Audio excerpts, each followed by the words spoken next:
Quand et comment t'es-tu lancé dans la photographie? Comment? Je ne t'aurais jamais imaginé. Ça paye.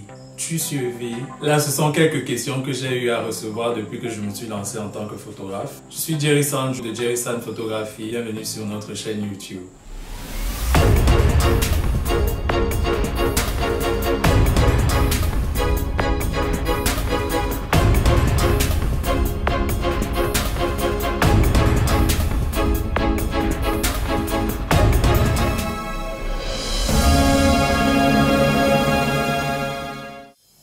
La question qui revient le plus, c'est comment tu t'es retrouvé dans la photographie. Et ça vient généralement de personnes qui ont eu à me connaître bien avant que je ne devienne photographe, qui ont eu à me connaître au collège, à la fac, après mes études supérieures. La réponse, je ne l'ai jamais parce que je ne suis pas devenu photographe par choix.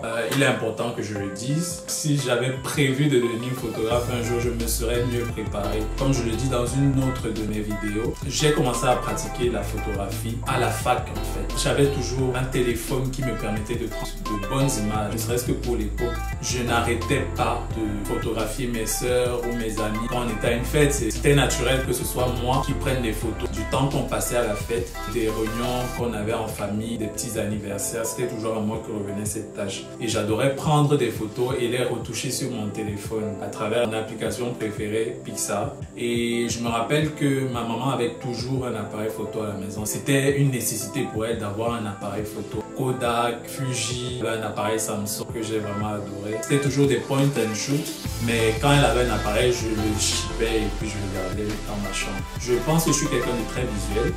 J'ai fait de la danse, j'ai été chorégraphe, je dessine beaucoup. Enfin, je dessine plus autant qu'avant à cause de la photographie. C'était une évidence pour moi de prendre des photos et d'avoir à les retoucher ou les traiter. C'était un hobby au début qui est devenu une passion et ensuite un métier.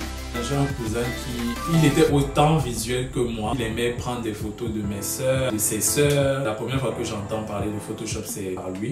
Et on avait toujours les mêmes intérêts. Il commençait toujours et puis moi, je le suivais. C'est comme ça que je découvre Photoshop en 2010. Je sais plus comment ça s'est retrouvé dans mon ordinateur, mais je sais que je me suis mis à faire un montage de photos de quelques-unes de mes amies et je l'ai posté sur Facebook. À l'époque, c'était quelque chose. Tout le monde avait apprécié. Je n'y ai pas pensé plus que ça. Mais au fil des années, j'ai eu plusieurs interactions avec la photo, Photoshop et toutes ces applications que je téléchargeais dans mon téléphone à chaque fois pour trouver la bonne qui me ferait un rendu qui se rapprocherait de Photoshop. C'est ainsi que je me retrouve avec la prochaine anecdote.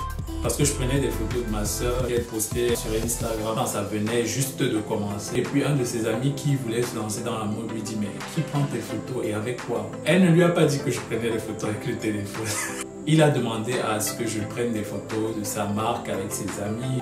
Et c'est là que j'ai eu mon premier job payé. Je crois que ses parents avaient généré avec lui, donc il a bien payé. Au final, je n'avais pas aimé les photos du tout. J'ai d'abord mis ça de côté. Je me suis mis à travailler pour une entreprise de la place. Ça a duré 7 mois. Il y a eu un remaniement au niveau de l'administration qui a fait que je me suis retrouvé sans emploi. Et parce que j'avais déjà goûté au chômage après l'obtention de mon master, je n'avais pas envie de me retrouver encore à ne rien faire pendant toute une année. Donc j'ai pris mes économies. J'ai dit à mon papa que voilà, j'ai mes économies. Je vais m'acheter un appareil photo en attendant de trouver un autre travail. Parce que je sais que j'aime ça. J'ai déjà eu à tenir un appareil photo. J'aime ce que ça me procure. Et si je peux gagner de l'argent avec, tant mieux. Je pourrais sortir de la maison, payer mes déplacements. Il s'agit d'aller faire un tour en ville, d'aller manger avec des amis. C'est comme ça que je me retrouve à acheter mon propre appareil photo qui était...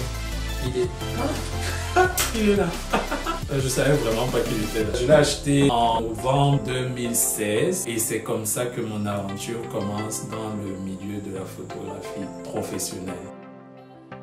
Presque immédiatement après que j'ai acheté cet appareil photo, comme j'ai dit plus tôt, je dansais à la fac et j'avais été accueilli par un groupe de jeunes avec qui j'ai gardé contact jusqu'à aujourd'hui. La partie féminine du groupe, elles ont maintenu leur lien d'amitié et elles célébraient leur anniversaire en novembre 2016. Il y a une bonne partie de ce groupe qui est né en novembre. Elles m'ont contacté, je n'étais personne.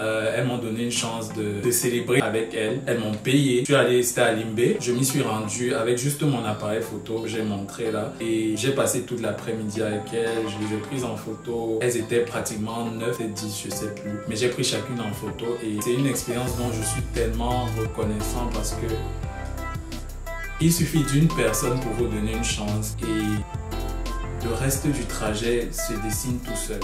Les photos, ce n'étaient pas forcément les plus belles. Mais après ça, elles ont continué à me faire confiance. De 2016 aujourd'hui, elles font partie de mes plus grosses clientes. Ce sont des personnes qui me contactent à chaque événement. Ça a créé une bonne chaîne d'événements par la suite. J'ai pu économiser assez pour m'offrir un studio basique. La lumière que j'utilise en ce moment vient de ces économies-là. Peu de temps après, j'ai pris mon courage à deux mains parce que je suis très introverti quand même comme personne. J'ai contacté un maquilleur qui était super coté à cette période-là et je lui ai écrit, j'ai laissé de côté, j'ai déposé mon téléphone parce que je n'étais pas prêt pour le rejet. Mais pratiquement 30 minutes après, il m'a répondu et oui, bien sûr, on est en train de faire la réouverture de notre boutique et on aimerait bien voir quelqu'un avec qui travailler de façon permanente. Je m'y suis rendu le lendemain, j'ai rencontré Mokhtar Makeover avec qui j'ai travaillé pratiquement sur toute la période 2017-2018 de tous mes shootings artistiques, tous mes projets personnels. Il était le premier make-up artiste avec lequel je travaillais pour moi. Par la suite, ça a donné une certaine dimension professionnelle à mon métier comme au sien et on s'est vu évoluer de là de façon assez exponentielle.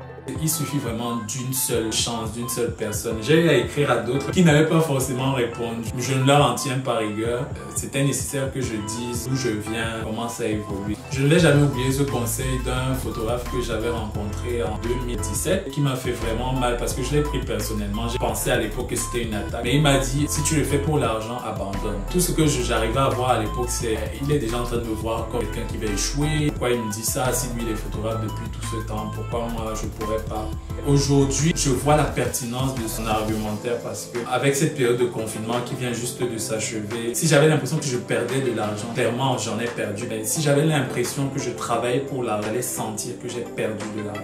Or, les 3 mois qui sont passés, j'ai vraiment découvert de nouvelles choses. J'ai pu entrer en contact avec d'autres créatifs. J'ai pu ouvrir cette chaîne YouTube. J'ai pu retourner sur du travail que j'ai fait en 2016, en 2017, en 2018 et retravailler sur certaines images avec une nouvelle perspective, une nouvelle façon de voir les choses. Son conseil a toute sa pertinence. Je voulais juste revenir dessus parce que pas plus tard qu'en février, il y a quelqu'un qui me dit mais tu t'es retrouvé dans la photographie comment? Je t'ai vu dans les bureaux à Bonanjo, au point où tu es déjà au niveau, tu as fait ça à l'école. Je lui explique comment j'ai commencé. Il avait pratiquement les larmes aux yeux. Je vois qu'il était un peu sourd parce que c'était une fête. Mais il avait pratiquement les larmes aux yeux de voir que je m'étais reconverti de cette façon. Ça fait vraiment chaud au cœur.